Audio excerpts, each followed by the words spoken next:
सरसंचालक धार्मिक आदमी के पास जाएं और मस्जिद में जाएं और वहां जाकर के वो संदेश दें कि वसुधैव कुटुंबकम, ये एक बहुत ही अच्छा संदेश है और बहुत देश को आगे ले जाने वाला। आरएसएस पर मुस्लिम विरोधी होने का एक दाग या कहीं तो बार बार सवाल खड़े होते हैं। उसका कारण है कि क्योंकि मुस्लिम समाज आरएसएस के बारे में नहीं जानता कि उनके काम क्या हैं और आरएसएस क्यों बनी। आरएसएस का एक शब्द भी ऐसा नहीं है कि जो मुस्लिम विरोधी हों, कि मुसलमानों ने ये गलत समझा या उन्हें भरमाया गया कि आरएसएस मुसलमानों की दुश्मन है।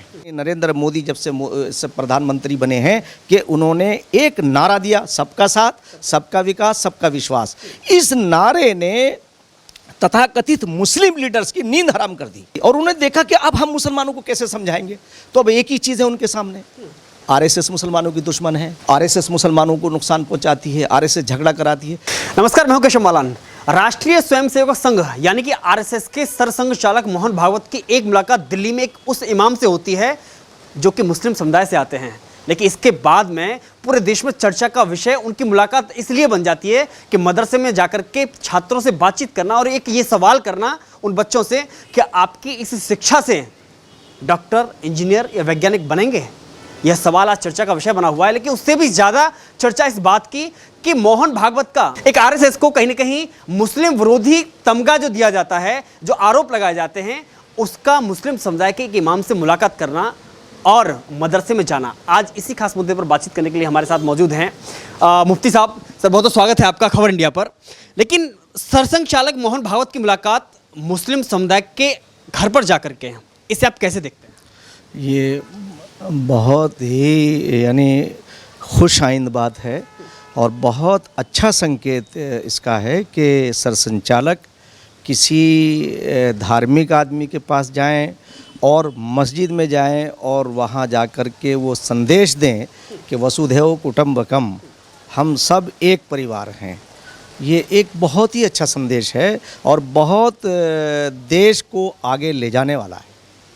लेकिन इसके अलावा बात करें जो हो हल्ला जो लोग कर रहे हैं कि ये तो मुस्लिम विरोधी लोग हैं, लेकिन सरसंघ चालक का उनसे मुलाकात करना मायने क्या निकलते हैं? क्योंकि लगातार आरएसएस पर मुस्लिम विरोधी होने का एक दाग या कहीं तो बार बार सवाल खड़े होते हैं इसी बात पे।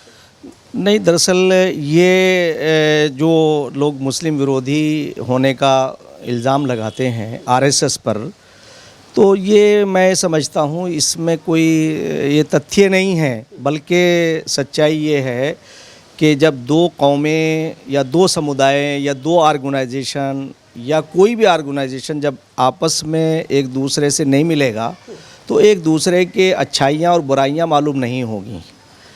उसका कारण है कि क्योंकि मुस्लिम समाज आरएसएस के बारे में नहीं जानता कि उनके काम क्या हैं और आरएसएस क्यों बनी है, इसलिए ये भ्रम पैदा हो रहा है कि आरएसएस मुसलमानों की दुश्मन है। मैं उसे थोड़ा आपके ज़रिए से ये बताना चाहूँगा कि आरएसएस को मुस्लिम दुश्मन क्यों आप समझ रहे हैं और क्यों मुस्लिम दुश्मन है वो। मैं इस बारे में आपको बता दूं कि आरएसएस के जितने, और लंबी बात नहीं करूंगा, मैं गोलवरकर जी या गुरु जी की बात नहीं करूंगा, मैं सुदर्शन जी से ही इस बात को लेके चलूँगा कि आरएसएस 1925 में स्थापित हुई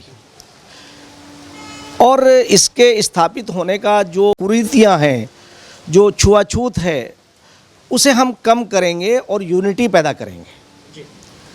उन्होंने इस पे काम किया और उनके जितने रचनात्मक कार्य थे कि आरएसएस का एक शब्द भी ऐसा नहीं है कि जो मुस्लिम विरोधी हों।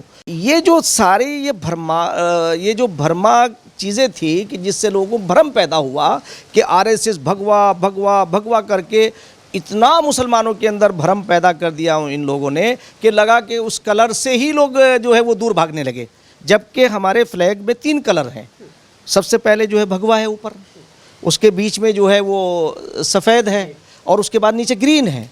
और ये तीनों अर्थविहीन नहीं है, ये इनका अर्थ है कि भगवा जो है हमारी बहादुरी का प्रतीक है, सफ़ेद जो है जो वो हमारी शांति का प्रतीक है, और ग्रीन जो है वो हमारी खुशहाली के लिए है, हरियाली और हमारा इन्वायरमेंट, हमारी खुशहाली, ये सारी चीज़ें हैं। अब बताइए, अगर हिंदुस्तान का मैं एज ए मुस्लिम्स के मैं बहादुर क्यों ना बनूं, आप एज ए हिंदू के आप बहादुर क्यों ना बने। और मैं तो एक बात ये तो मैं वो जो बात कह रहा था कि ये यहाँ आ रही कि तो उस फ्लैग को ऐसा आदर सम्मान देते हैं कि उसे सामने रख लेते हैं और इस तरह से करके उनकी जो प्रार्थना करते हैं। उस प्रार्थना में देश के ही बारे में वो मैं इस वक्त नहीं उल्लेख करूँगा, किसी और मौके पे करूँगा। मैं तो इस वक्त ये बताना चाहता हूँ कि मुसलमानों ने ये गलत समझा या उन्हें भरमाया गया कि आरएसएस मुसलमानों की दुश्मन है। आरएसएस मुसलमानों की दुश्मन बिल्कुल नहीं है। उन्होंने हिंदू समाज को जोड़ने का प्रयास किया और वो उसमें 100% सफल रहे। उन्हीं के साथ बड़ी शाइस्तगी के साथ मैं ये मैसेज मुसलमानों को देना चाहता हूँ और उनसे पूछना भी चाहता हूँ, उन्हीं के साथ मुसलमानों के भी संगठन बने जो लगभग जो है आरएसएस से सीनियर हैं। यानी वो 1919 में बने, बाद 1919 में बने, कुछ 1900 बाद में 1900 के बाद बने, 1900 ईस्वी। तो अब ये जितने संगठन थे जो मुसलमानों ने बनाए, उनमें वो अपना जो उनका जैसे डेमोक्रेसी होनी चाहिए थी, वो डेमोक्रेसी नहीं रह पाई और उसके ऊपर कब्जा कर लिया लोगों ने। मैं उन संगठनों के नाम यूँ नहीं गिनाना चाहता हूँ कि आमतौर से जो पढ़ा लिखा मुसलमान है वो इन सारी चीज़ों को समझता है कि वो संगठन कौन से हैं। वो संगठन आज एक ऐसा लगता है कि जैसे इन्हीं के ख़ानदान के लोगों ने उन्हें स्थापित किया है। वो बने थे इसलिए कि हम मुसलमानों को शिक्षित करेंगे, उन्हें उनके कल्याण के लिए कार्य करेंगे। और मुल्क के अंदर क्योंकि विभाजन हो गया था और उस विभाजन के बाद यहाँ कमज़ोर मुसलमान रह गया था कि हम उन्हें जो है इस लायक करेंगे कि वो मुख्य धारा से मेन स्ट्रीम से जुड़ जाए। वो अपने उस मकसद में फेल हो गए। ये तो हुआ कि उन संगठनों के नाम पर विदेशों से बहुत बड़ा अर्थ आया, बहुत बड़ी वहाँ से उन्होंने मुसलमानों के नाम पर उन्होंने बहुत वहाँ से जो है वो डोनेशन भेजा। वो डोनेशन कहाँ गया, उससे कहाँ कॉलेज बनाए इन्होंने, कहाँ स्कूल बनाए, वो कहीं नज़र नहीं आते। और आरएसएस ने हिंदुओं के लिए, यानी मैं सीधे बात कह रहा हूँ, आरएसएस ने अपने बनाने के मंशा को पूरा किया और नतीजा ये हुआ कि आरएसएस ने अपनी विचारधारा को आगे बढ़ाया और एक यूनिटी पैदा की कि जो छुआछूत थी उसे कमज़ोर किया, ख़त्म किया। और जो उनमें मतलब बहुत ज़्यादा जो डिफरेंसेस थे, बिरादरीवाद था, जाति प्रथा बहुत थी, उसे कमज़ोर किया। मुसलमानों में जो जातिवाद था वो जू का तू रहा। उन्होंने कोई उस पर काम नहीं किया जो मुस्लिम ऑर्गेनाइजेशन है। और उनका एक काम रह गया, जब उन्होंने देखा कि अब हम इनसे कैसे मुकाबला करेंगे आरएसएस से, वो तो बहुत आगे पहुंच गए। आज मुल्क के अंदर उनकी विचारधारा के हिसाब से हुकूमत भी है, हुकूमत भी आ गई, सरकार भी आ गई। और सरकार आने के बाद जो उन्होंने काम किए, मेन चीज़ ये है देखने की, जो उन्होंने काम किए वो ये काम किए कि कोई भी काम ऐसा नहीं है बीजेपी भारतीय जनता पार्टी की सरकार का, यानी नरेंद्र मोदी जब से प्रधानमंत्री बने हैं, कि उन्होंने एक नारा दिया, सबका साथ, सबका विकास, सबका विश्वास। इस नारे ने तथाकथित मुस्लिम लीडर्स की नींद हराम कर दी, उनकी नींद हराम हो गई। और उन्होंने देखा कि अब हम मुसलमानों को कैसे समझाएंगे। तो अब एक ही चीज़ है उनके सामने, आरएसएस मुसलमानों की दुश्मन है, आरएसएस मुसलमानों को नुकसान पहुंचाती है, आरएसएस झगड़ा कराती है। मेरा एक सवाल बहुत देश के कर्णधारों से, बुद्धिजीवियों से, इंटेलेक्चुअल से, वो ये है, मेरा अनुभव है 30 वर्षों का, हमने सांप्रदायिक सौहार्द, कन्या भ्रूण हत्या, कम्युनल हार्मोनी, राष्ट्रीय कार्यक्रम यानी पल्स पोलियो जैसे कार्यों किया, जनसंख्या जैसे काम पे हमने काम किया, सेक्स सिलेक्शन पे हमने काम किया, जब बेटी और बेटियों की तादाद घट रही थी उस पे हमने काम किया। मेरा यूनाइटेड नेशंस के कैलेंडर में मेरा मैसेज है और उस पूरे कैलेंडर में खुदा का, उस मालिक का करम है कि मेरा और डॉक्टर APJ अब्दुल कलाम के, यानी 2 मुसलमानों के 2007-2008, वो मैंने आपके मोबाइल पे दिया है, आप उसे देखिएगा, पब्लिश करिएगा उसे। अब इन्हें ये लगा कि भाई जो रचनात्मक कार्य आरएसएस ने करके पूरे समाज को जोड़ दिया और डेमोक्रेसी के अंदर डेमोक्रेसी जो है, आपको बताएं कि ये तो उस शेर को मुसलमान बहुत पढ़ते हैं अल्लामा इकबाल के, कि जमहूरियत वो तर्ज हुकूमत है कि जिसमें, जमहूरियत वो तर्ज हुकूमत है कि जिसमें लोगों को गिना जाता है तोला नहीं जाता, लोगों को गिना जाता है तोला नहीं जाता, यानी उसका जो वज़न नहीं किया जा सकता कि ये कितना बड़ा आदमी। मेरा वोट और प्रधानमंत्री का वोट, प्रेसिडेंट ऑफ इंडिया का वोट और आपका वोट बराबर है। अब उसका नतीजा ये हुआ कि वो बौखलाहट जो है वो अब सर चढ़ के बोल रही है।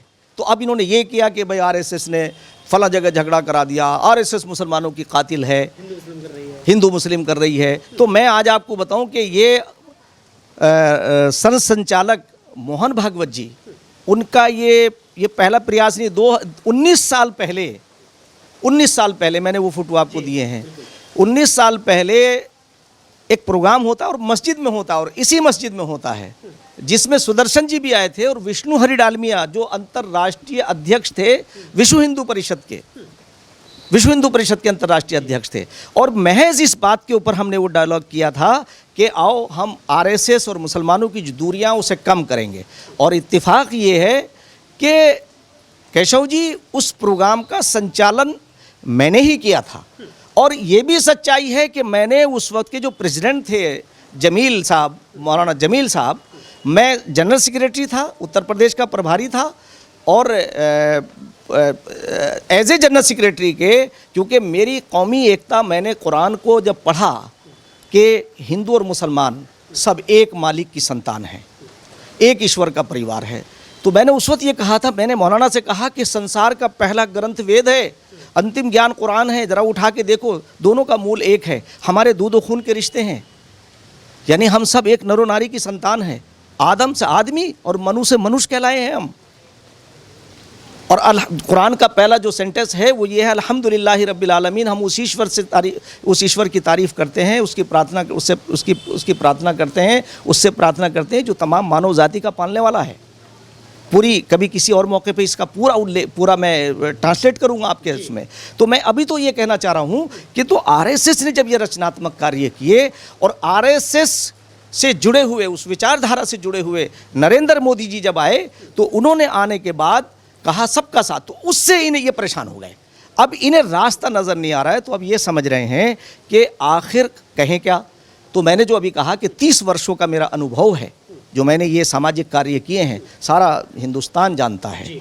हमने पोलियो पे मुसलमानों से कहा कि देखो, अगर तुम पोलियो की खुराक नहीं पिलाओगे, इसका सावधानी ही इलाज है, तुम्हारे बच्चे अपाहिज पैदा होंगे, यानी विकलांग होंगे। हमने इस पे, आप हैरत करेंगे, इस पे धर्माचार्यों को जमा किया। सबसे पहली मीटिंग मैंने धर्माचार्यों की, उस मालिक का करम है, मैंने बुलाई और बुलाने के बाद उनसे अपील कराई। उसके बाद जितने बड़े बड़े हमारे धर्माचार्य थे उनकी अपीलें आने लगी। क्यों आने लगी? कि यार हम अलग थलग हो जाएंगे। एक छोटा सा आदमी आ गया, ये तो जदीद नया आदमी, जूनियर है। आज तो मैं सीनियरिटी में, मेरी उस मालिक ने, तो मैं तीनों मेरे बेटे थे, मैं तीनों बेटों को अपने, मेरे जो कलेक्टर थे उन्हें पोलियो की खुराक पिला के चला करते थे ताकि लोग देखें। और हमारे मुसलमानों के जो उस वक्त तथाकथित लोग थे, जो बड़े लोग कहलाते थे, शहर काजी कहलाता था या शहर के सरकर्दा लोग थे, वो क्या करते थे, वो ऐसा रेजिस्टेंस पैदा करते थे कि वो कहते थे वहाँ बूथ पे दवाई नहीं पिलाते थे, बल्कि नर्सिंग होम में पिलाते थे। तो बगैर, यानी एक ऐसा अनडिक्लेयर रेजिस्टेंस होता था उस वक्त। तो अब हमने कलेक्टर से कहा, भाई अगर इनके बच्चे जो हैं नर्सिंग होम में दवाई पिएंगे तो लोगों में ये मैसेज जाएगा कि ये दवाई अलग है और ये दवाई अलग है। एफआईआर तक दर्ज कराई हमने उन लोगों के खिलाफ, तब हमें जाकर के इसमें सफलता मिली और आज हमारा राष्ट्र जो है वो पोलियो मुक्त हुआ। तो मैं यही कह रहा हूँ आपके केशव, आपके ज़रिए से मैं कहना चाहता हूँ कि जब आरएसएस ने ये काम किया, देखिए एक बात मैं मुसलमानों से एड्रेस करके ये बात कह रहा हूँ कि आपसे मेरा ये सवाल है, जो लोग इन्वायरमेंट की बात करते हों, पशु पक्षियों की बात करते हों, उनकी हिफाजत की बात करते हों, जो गौ रक्षा की बात करते हों, आप उनसे कैसे महसूस करेंगे कि वो किसी इंसान को कत्ल कर देंगे? ये एडमिनिस्ट्रेशन अगर ढीला होगा, एडमिनिस्ट्रेशन यानी अगर प्रशासन ढीला होगा तो झगड़ा होगा। तो प्रशासन किसके हाथ में था? 54 साल तक प्रशासनिक और शासनिक, शासन और प्रशासन एक ऐसी पार्टी के हाथ में रहा जिसे आप सेकुलर कहते थे, यानी कांग्रेस के हाथ में। उसके बाद फिर और तथाकथित सेकुलर लोगों के हाथों में आया जिसे आप समाजवादी कहते हैं। फिर और वो भी समाज अपने आप को सेकुलर कहती थी, मायावती जी। आप इन तीनों का कार्यकाल देखिए, तीनों के कार्यकाल जो है झगड़ों से भरे पड़े हैं। और 25 लाख मुसलमानों की 1947 के बाद फसादों में हत्याएं हुई हैं।